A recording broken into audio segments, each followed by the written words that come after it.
بنابراین من به نظر من مسئله ما وقتی راجع به سیاست حرف میزنیم، وقتی که ما تجربه میکنیم کار غلط خودمون رو و درست خودمون رو، لااقل باید در این مراحلی به دردمون بخوره. بعد بازم هی بریم دوچار یه فرصت طلبی و اینها. من دارم احساس میکنم که شما هیچ اعتمادی به معمم ندارید. من مطلق نه، ولی استثناء انگشت شمار. مثلا بهشتی رو که اصلا باش بعدها، یعنی ابتدا اول بهش خیلی جنبه روشنفکر مآبانه، من اولین ملاقات من با میشناختینش. بله، اولین ملاقاتی که با بهشتی داشتم و منم باورم شد اون زمان، خیلی روشنفکر مآبانه با ما. من به عنوان مسئول جبهه ملی اروپا باش صحبت کردم در هامبورگ، در یک جای کافه هم نشسته بودیم، آلستر معروفه، اونجا صحبت کردم. ایشون خیلی چون میدید که ما با طیف جبهه ملی و با جریانات آزادی خواهانه و اینا رو مواجه بود بعد از جریان 15 خرداد و مخالفت خمینی با حقوق زنا و مسائل غیره و اصلاحات ارضی و اینها، که ما باش که صحبت می‌کردیم رسما تو روی من میگفت که من خمینی رو قبول ندارم، من مدل من و چیز من به اصطلاح مرجعی که من میتونم قبول بکنم آیت الله میلانیه که تو مشهد بود اون زمان. و بعد دیدیم که همین آدم بعد از چیز خمینی رو با اوج خودشون و جزء سازماندهان اصلی به قدرت رسوندن خمینی در ایران شد. و در نتیجه اینها رو من به نظر من آخوند جماعت به علت شیوه زندگی که در طول تاریخ در جامعه کرده، با ارتضاع و فرصت طلبی زندگیشو گذرونده، این کاراکترش به این عادتش، من وقتی راجع به بحث روانکاوی هم میخوام بکنم، این تبدیل شده به یک عادت اجتماعی و سیاسی برای اونها و در نتیجه در هر مرحله، در هر جایی به خصوص در قدرت قرار بگیرن، به طرز فاجعه آمیزتری این کاراکتر و این شخصیتشون بروز میکنه و در نتیجه نباید به آخوند اعتماد کرد. ولی اصل تز در اینه که تو میتونی آخوند باشه در یه جامعه جایگاه خودش رو داشته باشه، جدایی دین از حکومت باید صورت بگیره.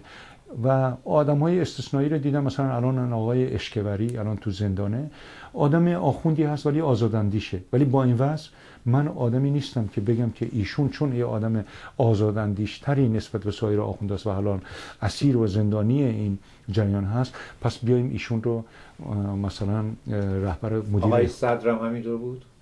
آقای صدری که کشتنش و اینا، اون که من اصلا اتفاقا تو مقالم بهش اشاره کردم، از اون شارلاتان‌های درجه 1 بود و به این معنی که از یه طرف با رژیم شاه رابطه داشت، من اینا رو خبر دارم و در مقالم هم نوشتم، از یه طرف با رژیم شاه محرمانه رابطه داشت و مورد حمایت سفارت بود در لبنان. آقای سفیر اون موقع یکی از مهره‌های مهم ساواک بود در اونجا، با اون رابطه داشت. بعد با کمک رکن 2 ارتش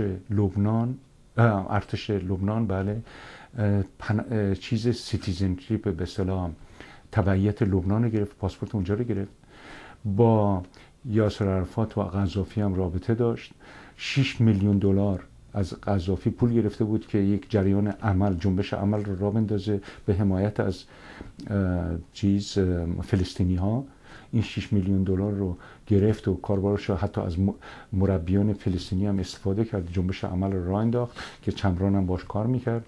بعداً برای اینکه در اونجا در قدرت سهمی داشته باشه و با سایر نیروها کنار بیاد، علیه فلسطینیا وارد چیز شد و این عمل باعث شد که قذافی که یه آدم ناسیونالیست عرب و یا آدم هم در بعضی موارد هم سطحی و اینها، ایشون رو دعوت کرد به لیبی، تا اونجایی که من خبر دارم دعوت کرد به عنوان سالگرد انقلاب و در اونجا کلکشو کند. شما تایید میکنید که در اونجا؟ من تا اونجایی که من از شواهد و مدارکی که اطلاع دارم اینی که در لیبی سر به نیست شد. شما هنوز نظریات مارکسیستی دارین؟ من میتونم بگم یک رگه هایی از مارکسیستی نمیتونم بگم، من رگه هایی از آرمانخواهی چپ رو دارم، به معنی اینه که من عقیده دارم برای آینده جامعه ما هم ضروریه که این نیروی اینجوری شکل بگیره، ولی نیروم رو نذاشتم برای شکل دادن یک جریان اینجوری. به نظر من در تمام دنیا وجود داره، در جامعه ما هم بهش نیاز داره که یک بالانس قدرت، یک توازن و قوا باید وجود داشته باشه. منتها این نیروها باید خیلی عاقلانه و منطقی با هم برخورد کنن.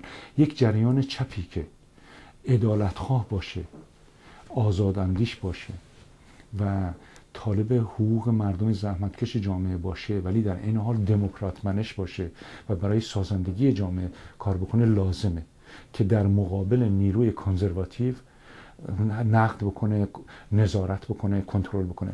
نیروی کنزرواتیو هم لازمه که اون در بخش سرمایه گذاری، سرمایه داری کار بکنه و غیره. در نتیجه اینا لازم ملزوم جامعه هم دیگر، و اگه جامعه یک دست بشه، یک جامعه سربازخونه ای خواهد شد.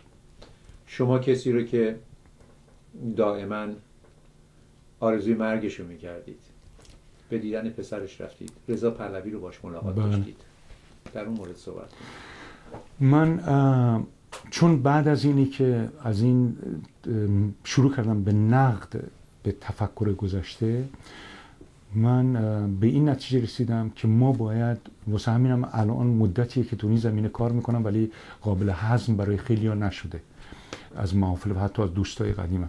عقیده دارم باید ما به این دور تسلسل خشونت و کینه‌توزی خاتمه بدیم.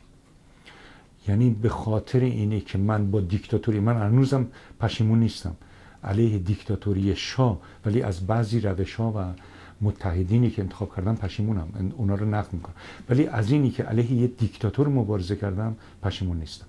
منتها شیوه هاش بهش نقد دارم و عقیده دارم و عقیده داشتم. یعنی هنوزم 100% عقیده دارید که سیستم شاه سیستم دیکتاتوری بود؟ بله، من عقیده دارم که محمد رضا شاه یه آدم دیکتاتوری بود و بسیار هم با نادانی و جهالت کار کرد و باعث شد که این آخوندا حتی در یک زمینه‌های، برای اینکه وقتی که شما جامعه رو ببندین از یه آدمای جبهه ملی که اصلا خطری نبودن براش، اونها رو سرکوب بکنه و در نتیجه زباله‌های جامعه رشد میکنن.